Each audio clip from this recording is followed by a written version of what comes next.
Senhoras e senhores, muito boa tarde. O Instituto dos Advogados de São Paulo programou esta reunião almoço com o prefeito Bruno Covas. Todos nós, sem exceção, infelizmente estamos assistindo à situação de caos decorrente da greve promovida pelos caminhoneiros. Esta situação desencadeou um processo que nenhum de nós tinha imaginado as consequências, e as consequências são infinitamente maiores do que o desconforto de um tanque de gasolina ou de uma viagem de avião, mas preocupa-nos de forma muito intensa e muito profunda a questão de saúde das pessoas. Existe uma ameaça em relação ao próprio socorro, emergência e o correto abastecimento dos hospitais, quer seja com medicamentos, quer seja com insumos. Por essa razão que seria muito estranho que o prefeito Bruno Covas estivesse aqui hoje. Ele, de fato, tem que estar onde ele está. No gabinete dele, da prefeitura, conversando com as lideranças e tomando as providências de emergência para que a cidade não sofra esses piores males. Mas o prefeito Bruno Covas fez um telefonema e um pedido de desculpas que eu prontamente repeli, porque não se trata de atender um compromisso privado como é o nosso, mas de atender o interesse público fundamental.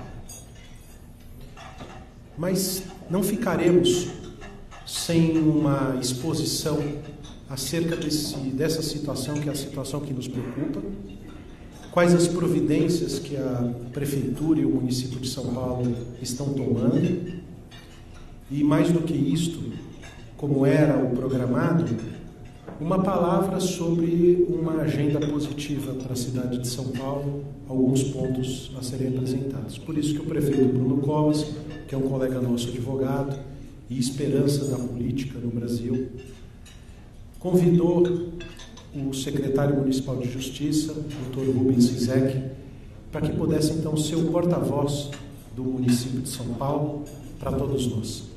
Senhoras e senhores, recebam com palmas o secretário de Justiça Municipal, Dr. Rubens Rizek.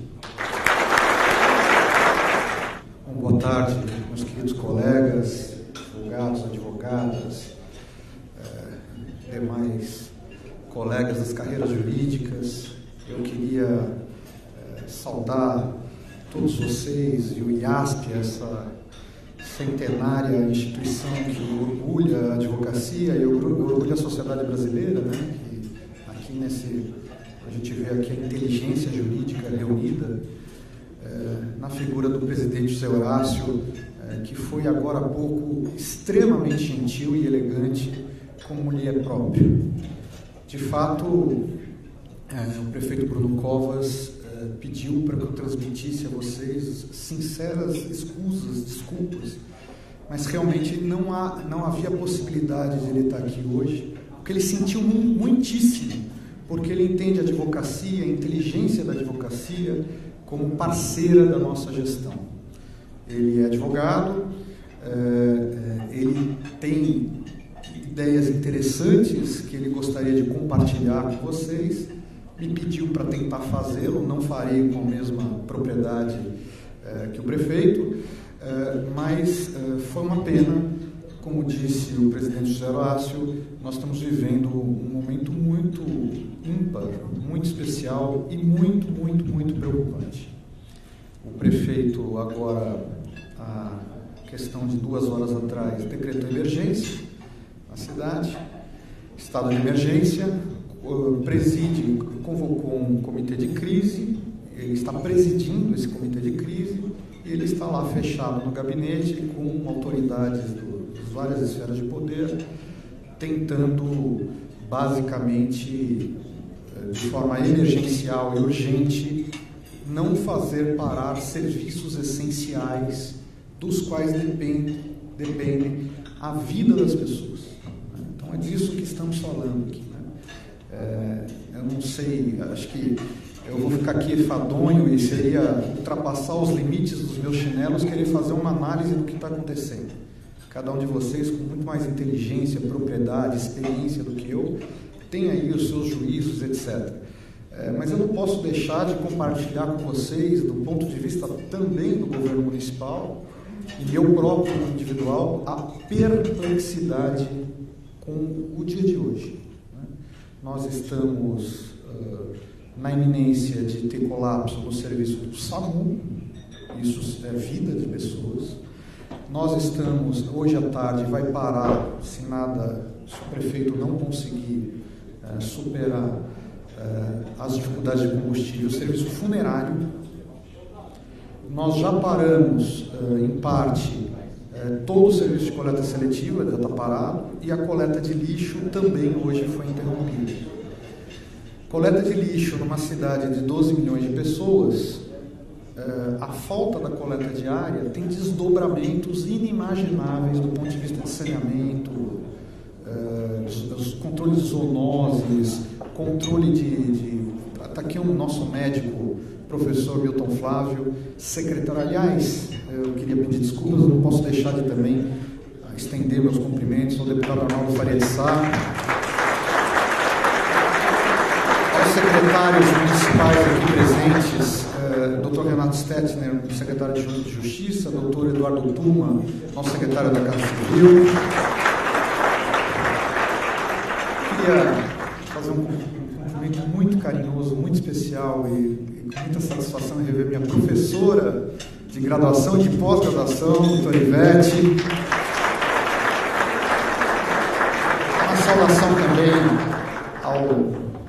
a um dos ativos membros do IASP, defensor do IASP por aí, que é o nosso atual controlador-geral do município, o Dr. Gustavo Húngaro, que está ali. Sintam-se todos, por favor, abraçados pela Prefeitura e por mim próprio. Eu estou muito honrado de falar aqui com vocês. É uma situação um pouco sui generis, porque era a palestra do Bruno Covas, aí aparece o Rubens Rizek, né? Então, espero que vocês não usem das táticas dos caminhoneiros para fazer o bloqueio, né? Mas, só para não querendo fazer com que essa confraternização tenha um tom de pesar, de dramatização, mas eu acho que é de nossa responsabilidade nesse momento gastar alguns minutos para pensar um pouquinho, né? Para refletir um pouquinho. Nós estamos desde as 9 horas da manhã reunidos lá na Prefeitura, deputado, e tem lá os serviços de inteligência, tanto do Governo do Estado quanto da própria Secretaria de Segurança Urbana e outros mais, monitorando os diálogos em grupos de WhatsApp, etc. Primeiro que essa questão das redes sociais, grupos de WhatsApp, grupos, ele trouxe, e isso é muito recente, uma nova dinâmica de comunicação e de circulação de notícias que não estão ainda muito bem, ao meu ver, compreendida pela inteligência e pelo próprio direito. Nós estamos vivendo, nós todos, questões complexas e que nos traz perplexidade em função da proliferação descontrolada de movimentos. Eu não estou nem dizendo das fake news, estou dizendo de movimentos. Mas o pior é que no caso agora, eu ia dizer no caso em tela, né? Já que estamos aqui mas no caso agora, veja, aparentemente achou-se um ponto de comoção que está sendo explorado de forma espontânea por muitos grupos organizados, que vão da extrema esquerda para a extrema direita, passando pelo crime organizado. Desculpe, presidente, mas é importante eu trazer esse dado de realidade para vocês. Vocês já sabem disso, mas é importante a gente parar para refletir. Ouvir os diálogos dos grupos de WhatsApp, Porque primeiro para o caminhão. O caminhão começa com o movimento dos sindicatos organizados. De repente, no segundo dia, os sindicatos organizados perderam completamente o controle dos movimentos. Completamente. Então, hoje, nós temos aí os estados, cidades e a União, centenas de medidas cautelares, liminares, deferidas, e que não dá para cumprir. Então, a que ponto chegamos? Né? A que ponto chegamos? Ao ponto de você recorrer ao judiciário, ter a medida cautelatória e não ter efeito nenhum. Não é? Por quê? Porque você não tem o alvo. Você não tem o alvo. Os próprios sindicatos organizados já assinaram lá com o governo federal o final do movimento. E o movimento aumentou. E ao aumentar o movimento, houve adesão dos motofretistas, os motoboys, houve adesão hoje, espontaneamente, das peruas escolares, e espero que fiquemos por aí. Qual é o movimento que se faz?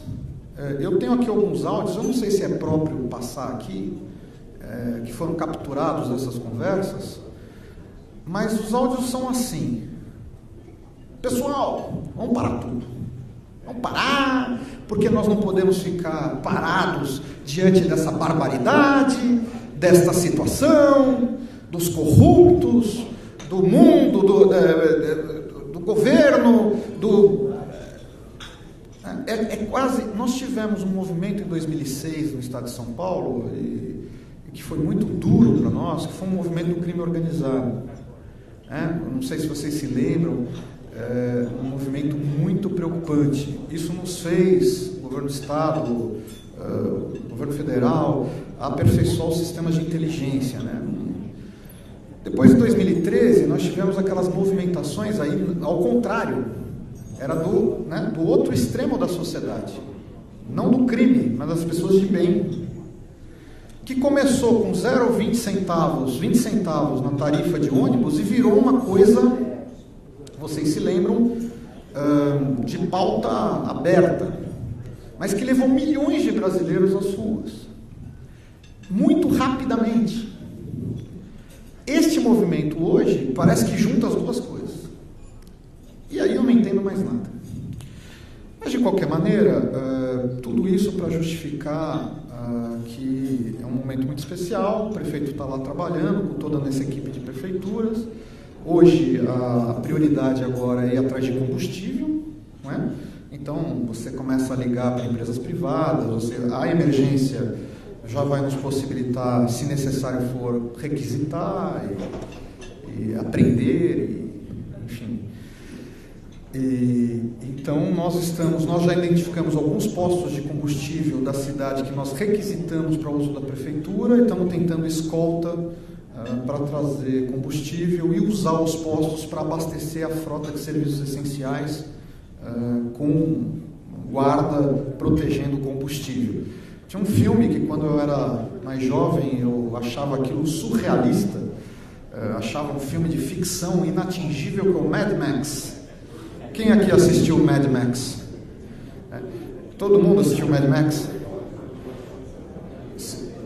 A Polícia Militar do Estado de São Paulo, com a participação de pessoas da nossa prefeitura, etc., está reunida desde as 11 da manhã no Copom, toda a inteligência, inclusive Forças Armadas, etc., e eles não conseguiram até agora, e a situação, acabei de checar aqui uma mensagem, a situação ainda continua, eles não conseguiram agora furar nenhum bloqueio das refinarias.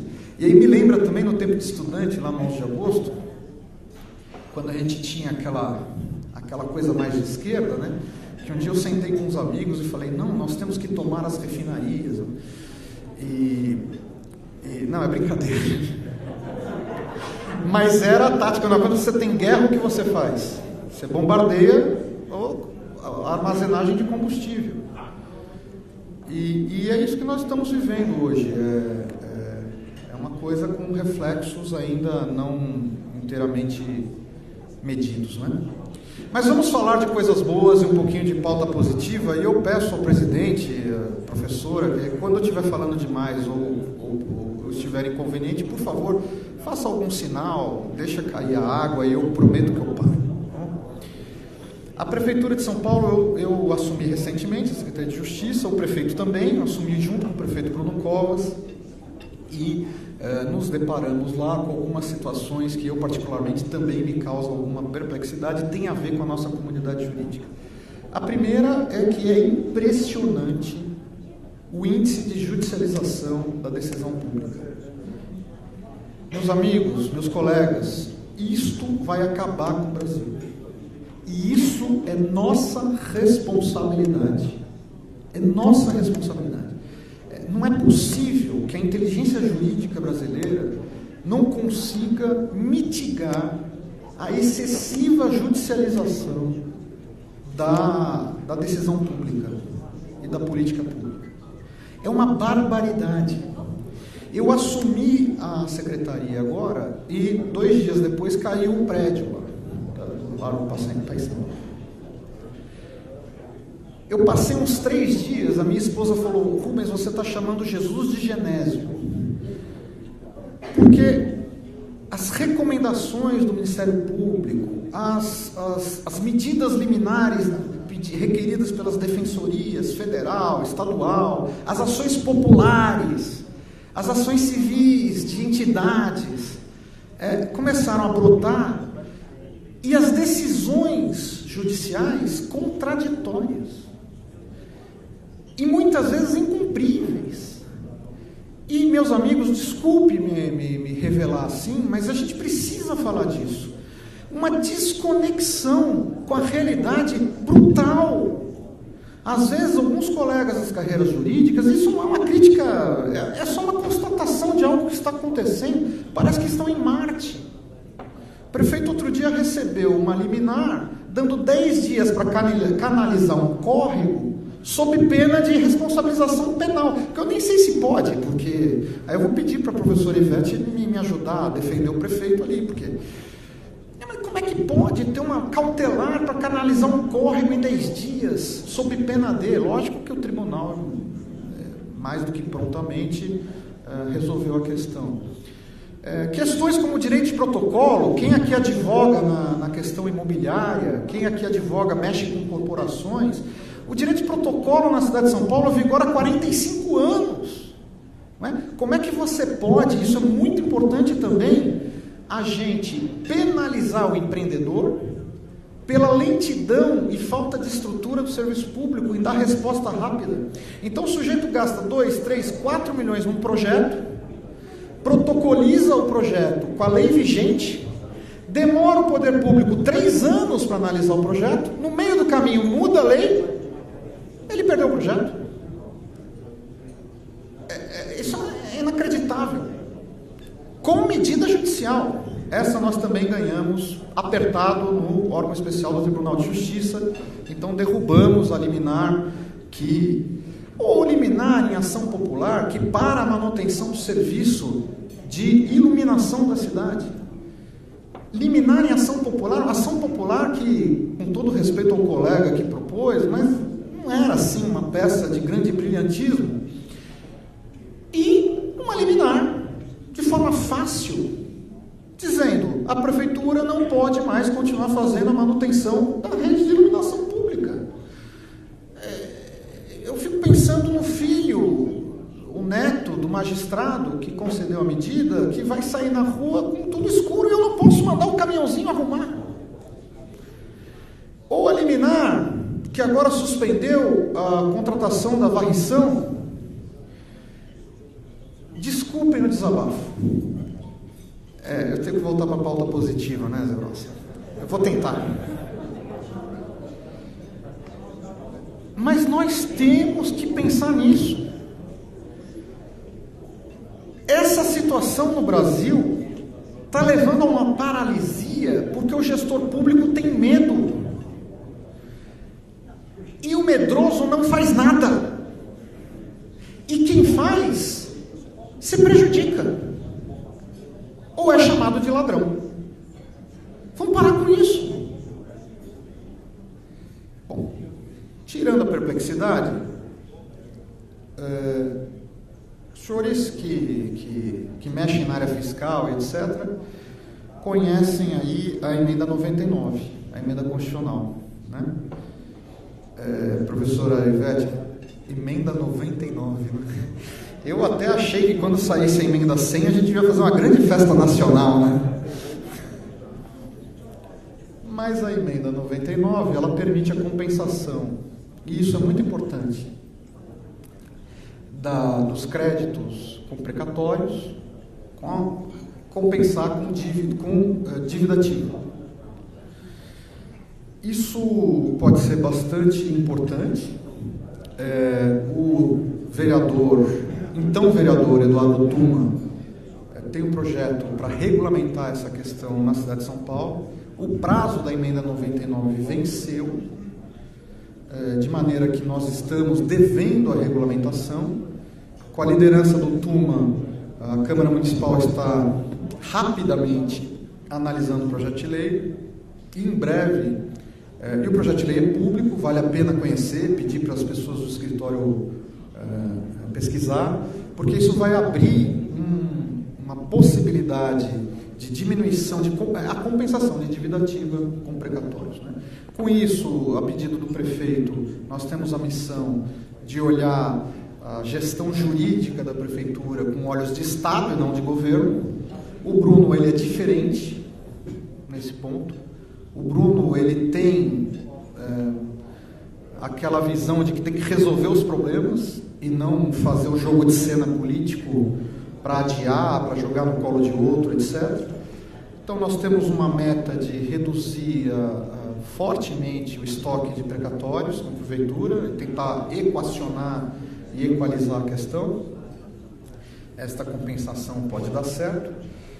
O prefeito Bruno Covas também pediu para a gente melhorar a performance da administração processual, especialmente nas execuções fiscais. E então nós criamos ali uma força-tarefa, isso é novo, foi republicada hoje a portaria, porque teve uma troca de nome, mas isso foi na semana passada.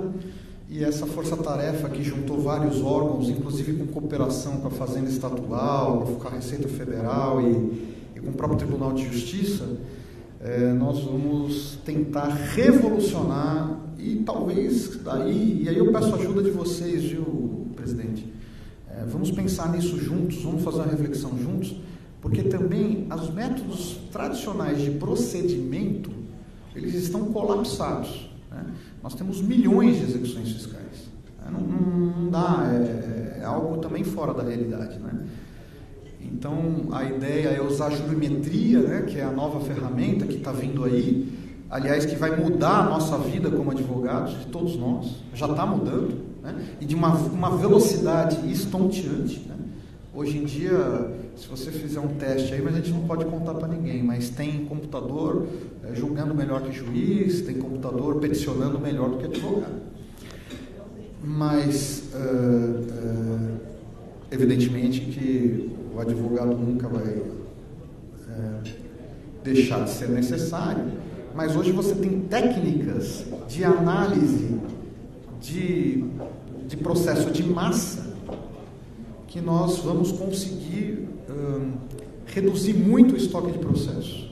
Então, nós temos o Dr. Renato Stetzer lá, está liderando um grupo da jurimetria.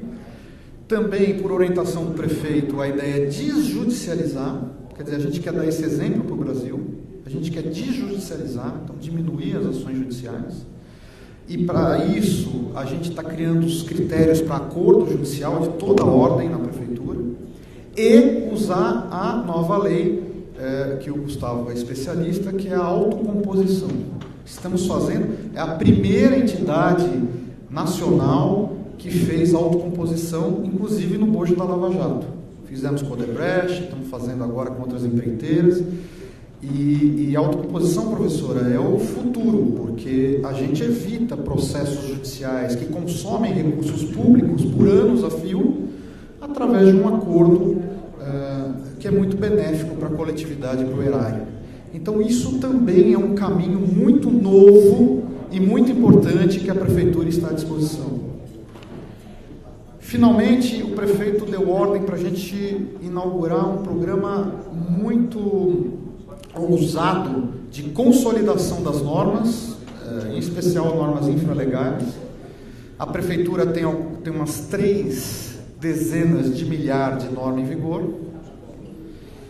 e não é possível, né? A gente aprendeu na escola que a ninguém é dado alegar o desconhecimento da lei, né? Só que ninguém conhece a lei, nem o secretário de Justiça, mas não contem para ninguém. Mas são dezenas de milhares de normas, muitas delas caducas, outras conflitantes, outras...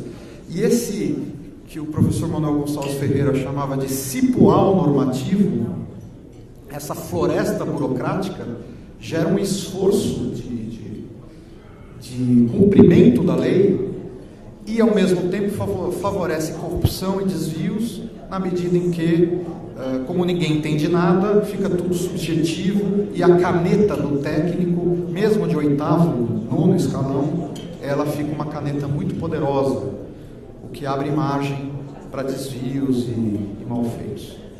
Então a ideia é dar sistema, procedimento, rotina, clareza, simplicidade e acessibilidade e muita conversa e muito diálogo.